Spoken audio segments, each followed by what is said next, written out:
A Cessna Citation II departs Statesville, North Carolina, on a routine flight to Florida. On board are Greg Biffle, his family, and a professional flight crew. Just minutes after takeoff, the jet turns back toward the same airport, which I believe to be a forced action.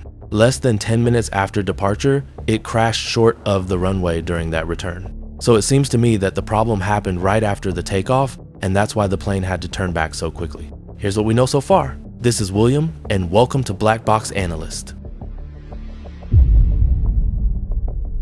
The aircraft involved was a Cessna 550 Citation II, an early model built in 1981. This is a light business jet that's been flying for decades and is well understood by pilots and investigators alike. It's designed for IFR operations, capable of flying stabilized instrument approaches, and generally performs well in a wide range of conditions when operated normally. From a technical standpoint, there's nothing unusual or experimental about this airplane. On board were two pilots, along with Greg Biffle, his wife, and their children. At this point, there's no indication that Greg Biffle was acting as a pilot on this flight. Everything we know suggests this was a professionally crewed operation. That matters because it frames how we think about training, procedures, and cockpit workload later on. The planned flight was from Statesville, North Carolina, down to the Sarasota-Bradenton area in Florida, a distance of roughly 508 nautical miles. This wasn't a short local flight, it was a longer cross-country trip, and one that the Citation II is more than capable of handling. Statesville Regional Airport itself is a non-towered airport with a 7,000-foot runway. That's a generous amount of pavement for this type of jet. But being non-towered also means that we may not have the same depth of air traffic control recordings that we would at a larger airport. As a result, investigators will rely heavily on radar data, ADS-B information, video footage, and physical evidence. Weather is another important piece of context. Earlier in the morning, conditions were VFR. Visibility was good, ceilings were higher, and the environment looked workable. But over the course of about half an hour, the weather began to deteriorate. By the time this flight was departing, conditions had slipped into marginal VFR. Ceilings were lowering, visibility was decreasing, and light rain had moved into the area. Winds at the surface were calm, which meant runway selection wasn't driven by wind direction. But calm winds don't help with visibility, and they don't stop weather from closing in. The key thing to understand here is timing. The weather wasn't stable. It was actively changing during the departure window and continued to worsen during the short duration of this flight. That shrinking visual margin sets the stage for everything that follows. The aircraft departed from runway 10 at Statesville and immediately after liftoff, entered a left-hand turn. That in itself is normal and expected. The initial climb also looks typical at first. The jet climbs away from the airport and reaches approximately 2,200 feet mean sea level, which places it around 1,200 to 1,300 feet above the ground. Up to that point, the data doesn't raise any red flags. This looks like a standard jet departure profile. Then something changes very quickly.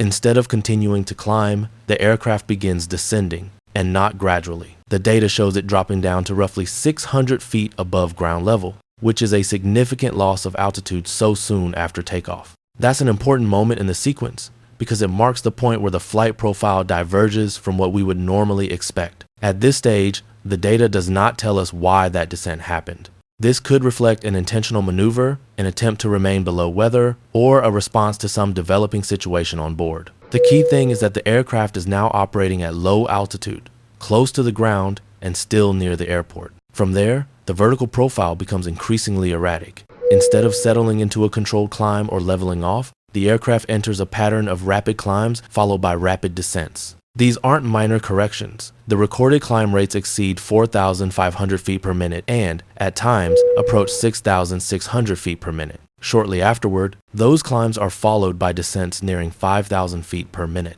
To put that into perspective, these are aggressive vertical movements for any phase of flight, especially this close to the ground. Even allowing for the limitations of ADS-B data, the magnitude and frequency of these changes matter. They show that the aircraft is not in a steady energy state. Pitch, power, and altitude are changing rapidly, and there's very little time spent stabilized in between. A useful way to think about this is workload. When an aircraft is climbing and descending like this, the crew is constantly managing pitch, thrust, configuration, and situational awareness, all at once. There's no pause in the data where the airplane appears to settle down. That continuous motion suggests the situation was dynamic and evolving, not something that had already been brought under control. During this period of vertical instability, the aircraft turns back toward Statesville. That turn is an important decision point. It tells us that whatever was happening, the crew had determined that continuing toward Florida was no longer the best option. The priority had shifted to getting the aircraft back on the ground. As the aircraft turns back, it climbs again, reaching approximately 4,000 to 4,500 feet mean sea level. That ends up being the highest altitude achieved during the entire flight. But what stands out is how brief that climb is. The aircraft does not remain at that altitude for long. There is no extended level segment, no clear point where the climb stops and the situation stabilizes. We also don't see evidence of the aircraft creating space, either vertically or horizontally from the airport. There's no holding pattern, no wide racetrack maneuver, and no prolonged period away from the runway environment. The flight remains compact, staying close to the airport while continuing to change altitude. Taken together, the data paints a picture of a flight that never quite finds equilibrium. From the first unexpected descent onward, the aircraft is in almost constant vertical motion. The return toward the airport happens quickly, and the transition from departure to approach begins without much separation in time, distance, or altitude. This compressed sequence is important because it helps explain how quickly the situation progressed. From takeoff to return, and from return to approach, there is very little room in the data where the aircraft appears fully stabilized. Everything happens fast, and that sets the stage for what comes next. As the aircraft transitions from the return toward the airport into the landing setup, the crew lines up for runway 28, which is opposite the runway used for departure. With calm winds, that choice is operationally acceptable, but it does require additional maneuvering, especially when done visually. As the aircraft enters the pattern, the geometry becomes very tight. The downwind leg is extremely close to the runway.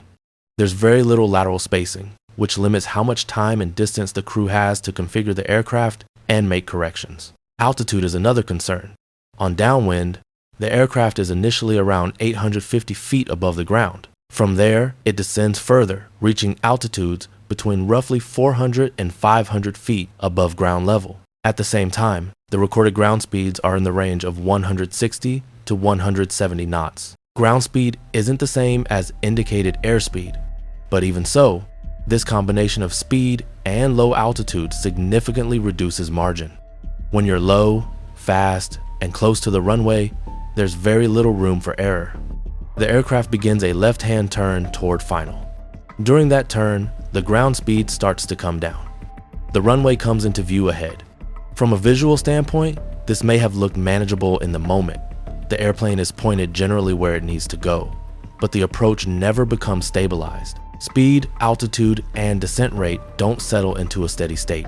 The airplane remains busy, low, and close, with little excess energy or altitude to work with. Shortly after that, the data ends.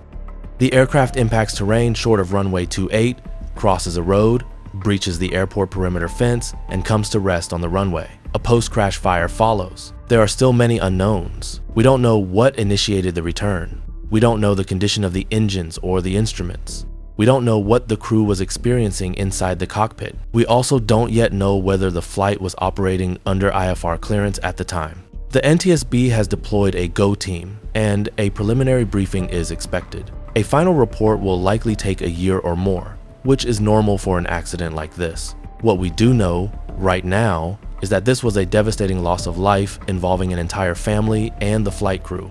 Behind every data point and every track line are real people who didn't make it home. At this stage, the most responsible thing we can do is stay anchored to the evidence, respect what we don't yet know, and allow the investigation to unfold. This was a heartbreaking loss of life, and my thoughts remain with the families and friends of everyone on board. Thank you for watching, and I'll keep you posted as the investigation